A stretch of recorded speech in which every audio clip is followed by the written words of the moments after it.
Kwamba vikosi vya usalama katika kaunti ya Samburu vimeanzisha operesheni ya kuwasaka wezi wa mifugo waliovamia boma la mkuu wa ukusanyaji wa madeni katika hazina ya kitaifa Aaron Lesirma katika uvamizi wa leo. Idadi ya mifugo walioibwa bado haijabainika. Wavamizi hao waliojihami kwa bunduki wanaaminika kuvamia boma hilo mapema leo na kuanza kufuatua risasi.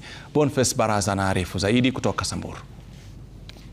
Uvamizi wa punde wa majahili wa wizi wa mifugo ambao umetikisa boma la Aaron Lesirma aliyekuwa gavana wa benki kuu nchini Kenya kwa mara ya pili baada ya uvamizi mwingine kushuhudiwa mwaka uliopita, majahili wakitoweka na mifugo.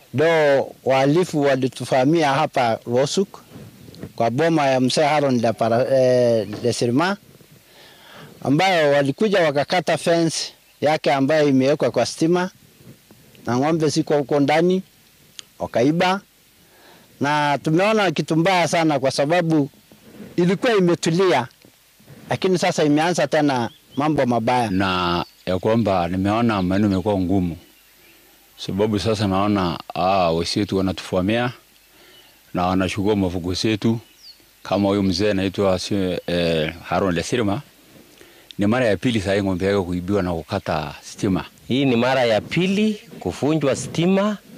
Eka 800 ambayo imeweka stima na ng'ombe yake awali ilienda na ilifamiwa tena kupelekwa ng'ombe 80.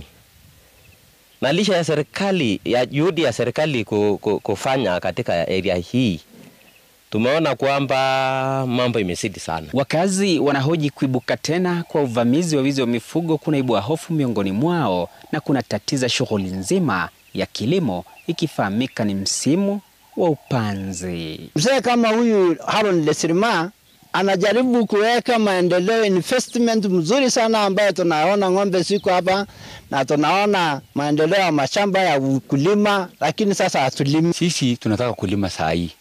Sasa imekuwa wasiwasi. Niko na shamba kulima, niko na mbegu, lakini njia ya kulima inakuwa ni ngumu kwa sababu mifugo inaenda na ukijaribu kulima unapigwa risasi.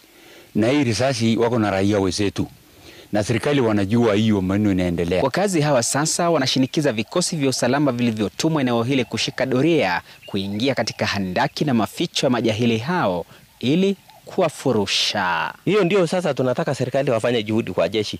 Wao wakora watolewe katika hii ardhi ya hii valley. Maana hata huko chini ni temporary. Hii mahali kidogo wanajifisha kwa ni serikali inashindwa na kufanya kwa juhudi kwa uwezo yote. Wakazi hao wanapoibua lalama na kuvitaka vikosi vya usalama kufanya kila wezalo kuwafurusha majahili hao kwenye maficho yao, tayari vikosi hivyo vimefika kwenye eneo hili kuendeleza operesheni ya kuwasaka majahili hao.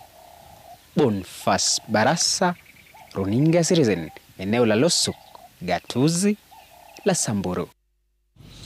Na tukiachana na taarifa hiyo